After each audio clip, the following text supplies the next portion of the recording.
Esse mural, A Arte Nunca Morre, foi um desejo que estava no papel já há algum tempo para ser realizado.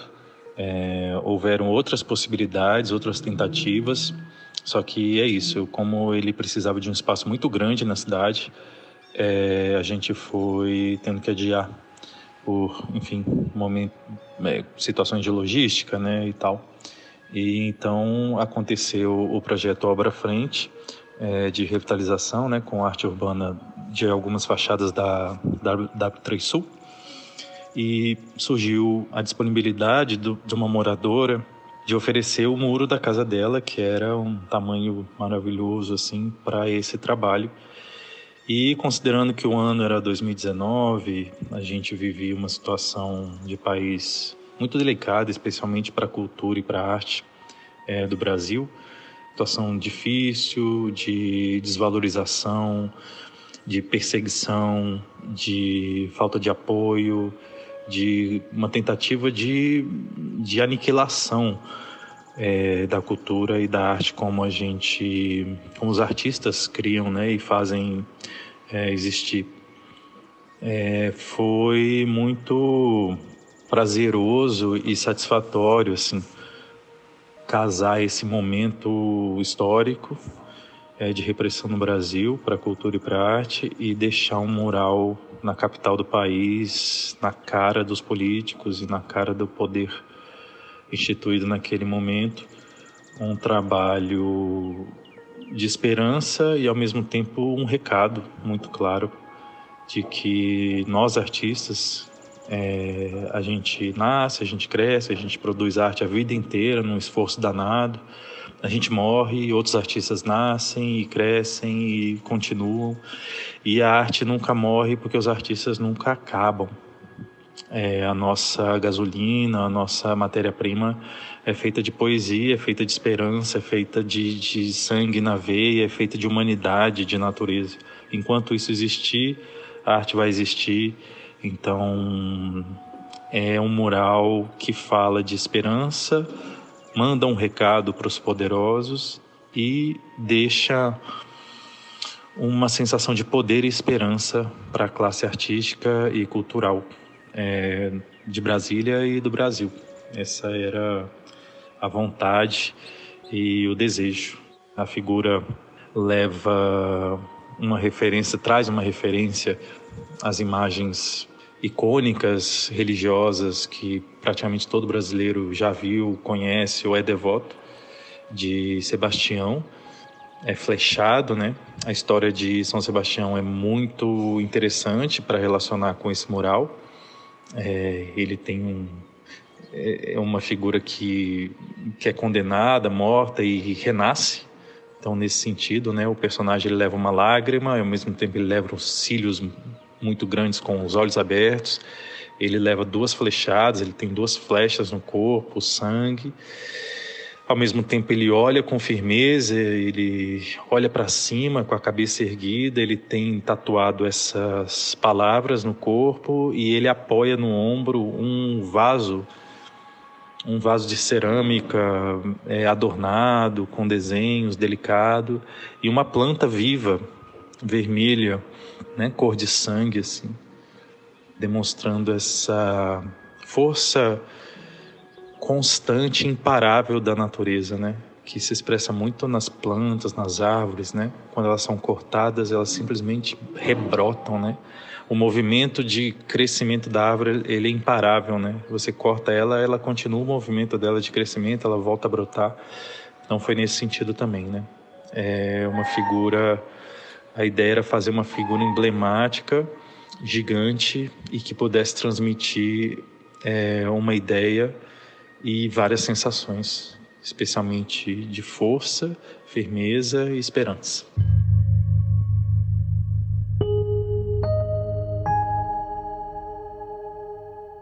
Oi, eu sou a Patrícia e esse é o episódio 4 do Desvios, o podcast do Coletivo Transverso. Hoje estamos escutando Pedro Sangeon, falando do mural A Arte Nunca Morre, localizado na W3 Sul, na quadra 706, criado no projeto Obra Frente, do Coletivo Transverso. Pedro Sangeon é brasiliense, artista plástico, ilustrador e dá aulas de meditação e desenho. Atualmente é conhecido por seu trabalho de intervenção urbana com o personagem Gurulino, que espalha por toda a cidade mensagens inspiradoras. Você pode conhecer mais o seu trabalho acessando a página no Instagram, @Gurulino. Agora, Pedro contará como foi a execução da obra narrada, suas escolhas estéticas e também sobre o seu personagem Gurulino.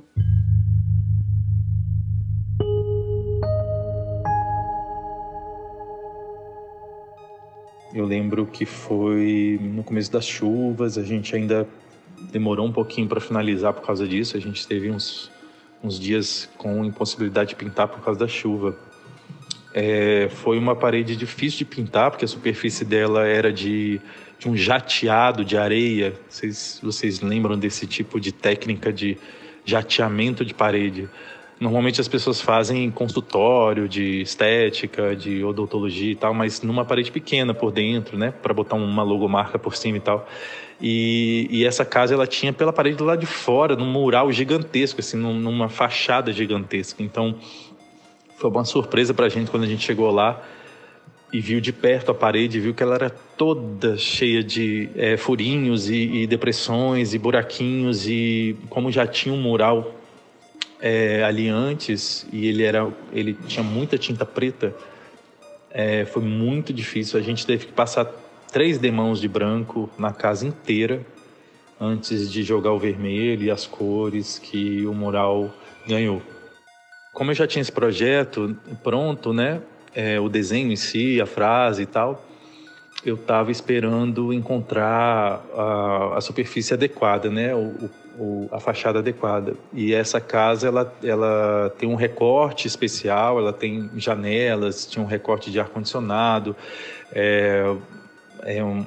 uma arquitetura um pouco graciosa, assim, diferente na fachada, não era uma fachada lisa. Então, adaptar o desenho ali levou um tempinho também, né? Eu tive que fazer no computador várias versões até encontrar o jeito de encaixar o desenho para que ele ficasse adequadamente potente ali naquela parede sem que perdesse força, né? Então, foi massa esse período também de trabalhar em cima do desenho até encontrar o ponto dele, né? Encontrar a posição dos braços do personagem, a inclinação para que ele estivesse olhando para o céu e desse essa dimensão do céu de Brasília para as pessoas, né? Que as pessoas olhassem o mural, olhassem para os olhos dele e ele olhando para o espaço, e as pessoas terminassem o caminho do olhar delas no céu de Brasília. Então, as flechas, apesar de estarem fincadas no peito dele, elas têm um ângulo, uma angulação que acompanha o braço que vai arrancar, né, que está arrancando uma delas. E esse movimento todo perpendicular, assim, faz uns vetores de força muito interessante assim, para o mural, num ângulo muito bom de potência. Então, isso me atraiu muito também pelo formato da casa e acho que a gente teve sucesso com isso. A escolha da frase teve muito a ver com o momento político e social que a gente está vivendo no Brasil, com um governo de extrema-direita, beirando o fascismo, beirando um golpe militar, beirando uma ditadura. Muitas pessoas acham que não viveram isso, né, nas suas realidades ali, confortáveis, né, e tal. Não sentem isso, mas os artistas e as pessoas que vivem à margem, assim, vivem isso cotidianamente, e os artistas terminam vivendo isso também pela forma como eles escolhem viver a vida, né? O artista, ele é um profissional marginal entre as demais profissões. Então, quando a gente é atacado na cultura e na arte, existe um certo prazer, assim, de um grupo, de uma parcela da população em fazer esse tipo de ataque, né? Eles acham que o artista, ele é um bom vivant, que está sempre vivendo à custa dos outros, à custa de Lei Rouanet, à custa do trabalho dos outros, né? Mas que no fundo, essa pessoa admira muito e gostaria de ser um artista, né? Então tem esse problema mal resolvido na psique da pessoa, né? Normalmente são pessoas que não fazem terapia, que não dão a mínima para a sensibilidade, né, do ser humano, para as questões importantes de um ser humano, né? Sua sensibilidade, sua humanidade. São pessoas muito brutas, duras, insensíveis e, consequentemente, capazes de fazer o mal para o outro, de ser violento, de causar a maldade mesmo para o outro. Então, a gente estava vivendo sob esse controle, né? Sobre esse governo. Então, deixar essa frase ali foi, como eu disse, foi uma espécie de desabafo, de alívio, de recado, de esperança e de potência. Foi essa a intenção. Eu tinha um pouco de receio, né, quando eu fui apresentar o projeto para os proprietários da casa, né? Porque, enfim, é isso. A gente não sabia como é que ia ser a reação, muito porque a frase ela é forte, o painel era praticamente todo vermelho. Tem pessoas que falam assim, é político, não sei o quê. Na verdade, a política, né, a parte política do mural, ela tem a ver com um recado direto da arte para essas pessoas mesquinhas e pobres de espírito, né? O vermelho, ele é uma cor de guerra e de recado, né? É a cor do sangue, é a cor da força ali, para mostrar que a gente está ali disposto a qualquer coisa. Então, eu achei muito lindo a dona da casa. Ela disse que não entende muito de arte, esperava uma coisa mais bucólica, mais simples, e quando ela olhou, ela teve aquele impacto e, ao mesmo tempo, ela aceitou. Ela falou, cara, tá lindo, eu vou consultar meus filhos aqui, mas por mim tá aprovado sim, pode fazer. E os filhos super aprovaram também, a família ficou feliz e ficamos muito felizes em poder realizar o trabalho como a gente tinha planejado.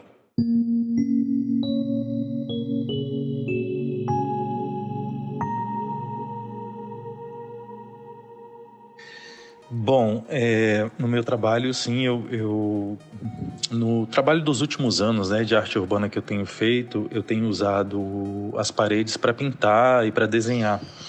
E nesse desenho, nessa forma de atuar na rua, eu trouxe com constância esse personagem que é uma espécie para mim de interlocutor, assim, das minhas questões, né, com a arte, com a vida, e o público em geral, né, que passa na rua, que interage, que vê, que responde, que pensa sobre aquilo que está vendo. Então, o Gurulino, ele no quadrinho, né, que ele também é um quadrinho de jornal, no quadrinho são vários personagens, né, como uma turma, assim, de personagens.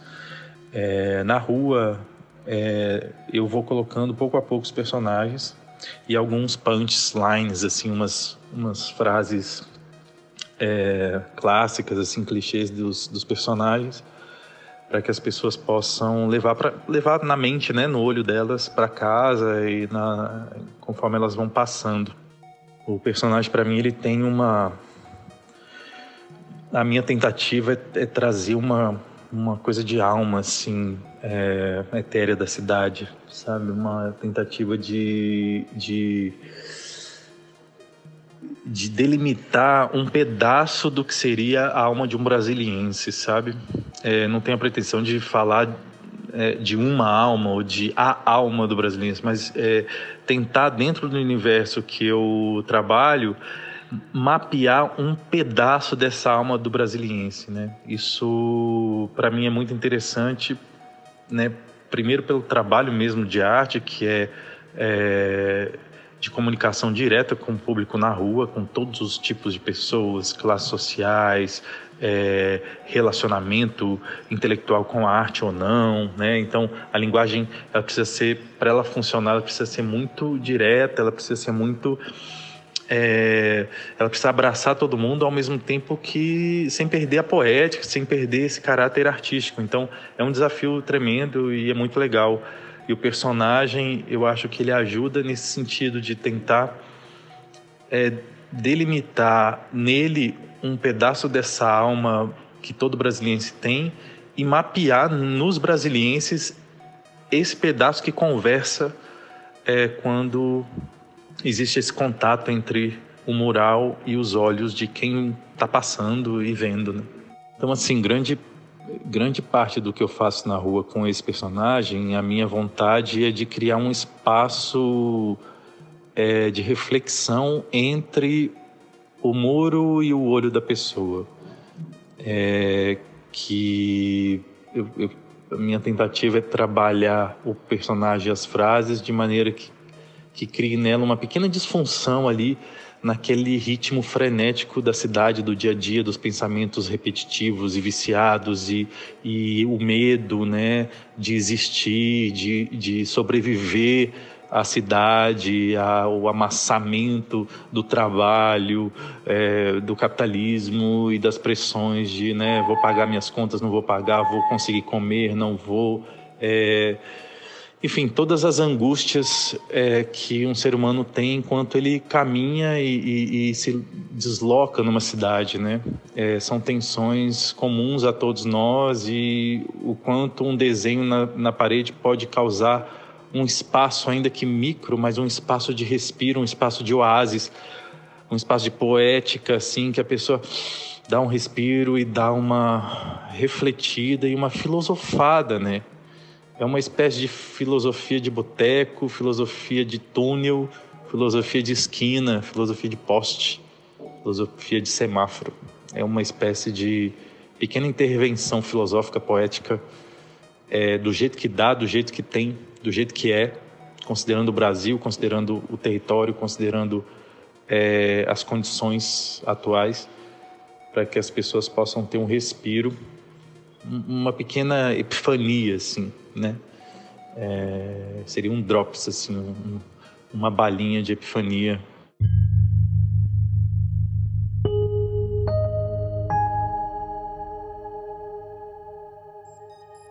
Essa foi a contribuição do artista Pedro Sangeon, nosso parceiro de longa data, que pintou o mural A Arte Nunca Morre no projeto Obra Frente, em 2019.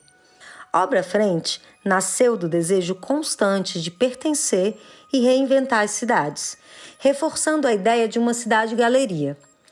O projeto conectava pessoas interessadas em preencher suas fachadas com arte e os artistas que procuravam telas urbanas. Por meio do site, qualquer pessoa podia se cadastrar e entrar em contato com os artistas ou espaços de interesse. Idealizado e produzido pelo Coletivo Transverso, a primeira ação do projeto foi uma exposição coletiva na W3 Sul, com a participação de artistas como Alejandro, Borgê, Clarice Gonçalves, Lucas Guerri, Pedro Sangeon, o Guru Lino, Pombe, Thaís Malon e o próprio Coletivo Transverso. Para saber mais desse projeto, acesse coletivotransverso.com.br.